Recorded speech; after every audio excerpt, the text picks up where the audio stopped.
Hi, my name is Michael Dean. I'm a certified personal trainer and online fitness coach, and today I will be demonstrating several lower body stretches that are great for general health and feeling good, as well as improving athletic performance. There's two ways to stretch your hamstrings. One is you can do what's called a forward fold. So your knees can be slightly bent or straight. You want to keep that back straight, and then you're going forward and you're trying to touch your toes. Now, what you don't want to do is round that back out. You want to keep your back straight. This is the first one. Now, if you have lower back pain, this might cause some issues. And so what you can do next is what is isolating the hamstring. So you'll put one foot in front of the other, almost like a lunge position. You're going to make sure that back leg is bent, going up on that heel in front of you. And then here we're stretching towards that front leg. Now, if you're getting ready for a run, you want to do kind of more of a pulse stretch where you come up and down. This is more of a dynamic stretch rather than a static stretch. And then you'll switch to the other side.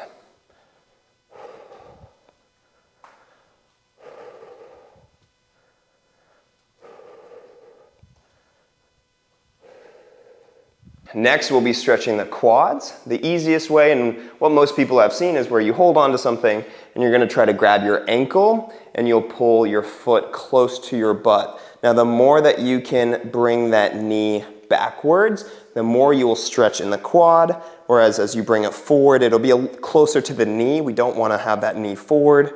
Bring that back. Now, if this is difficult to get in, or maybe you're just not feeling much of a stretch, there's another way to do a very, very similar version of this. You'll go into a lunge position here, leaning forward, and I'm trying to grab that ankle and pull it up. This is a much more isolated quad stretch, and for those that are flexible, or like I said, were unable to feel the stretch there before, you're most likely gonna feel a stretch here.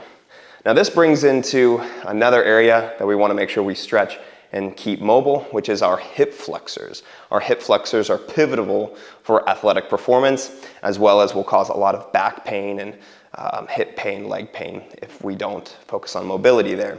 So very common is a runner's lunge, where you're thrusting the hips forward and then leaning forward. Now if you're tight, you will likely feel a stretch here.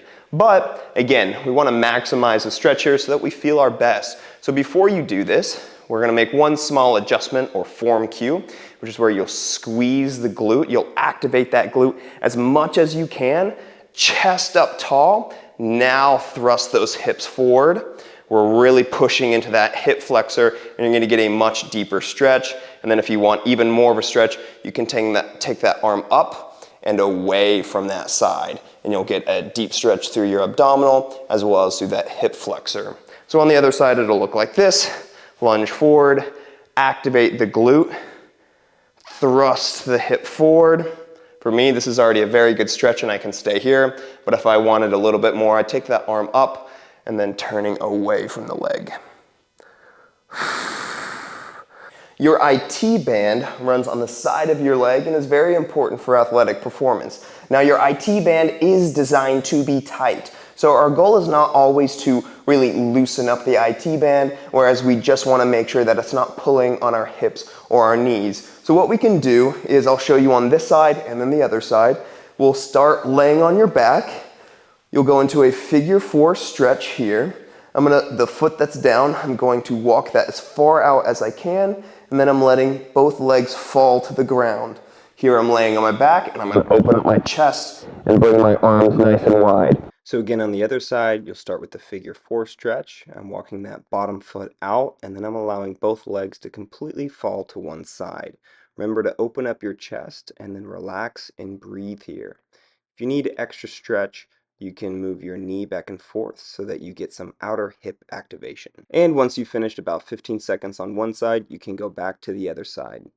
Now for a knee to chest stretch, you'll start by grabbing your knees and then you'll hug your knees and gently pull them towards you. Rather than thinking about pulling your knees down hard, I want you to think about flattening your back to the ground. By pressing your back flat against the ground, you'll be putting your spine in a better position that your body will be able to adapt to over time and open up the hips. Now, once you've become comfortable in this position, you can put your hands on the knees and slowly allow those hips to open up. You don't want to pull down too hard. You're really just letting gravity do the work while you slowly open up. Calf flexibility and ankle mobility is hugely important for athletic performance, improving your squat, improving hip function, improving lower back pain, and a lot of different things, all caused by tight calves and tight ankles. So what we want to do here is just putting that foot up against, this could be a wall, this could be a pole.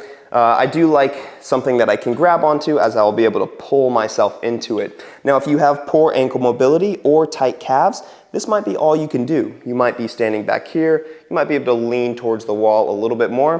This is gonna isolate that calf and get a good stretch. And then what you can do is turn the calf, turn your toe one direction, and you'll be turning away from it. This will stretch more of the inner calf. Or if I point my toe out and I turn my body in, now I'm stretching the outer part of my calf. All very important. You want to try lots of variations so that you can loosen up the area. And then what I will recommend one step further is, after you've done this, to work on calf strengthening and ankle strength, which will over time improve mobility. By holding, you can lean against your wall, you can hold on to something, and we're doing body weight calf raises. If that's too easy, then you can even go onto just one leg, and you want to work on body weight calf raises. This will strengthen the calves and ankles, and like I said, improve mobility over time. These stretches and mobility movements will not only improve athletic performance, but also get you feeling better and looser for daily life.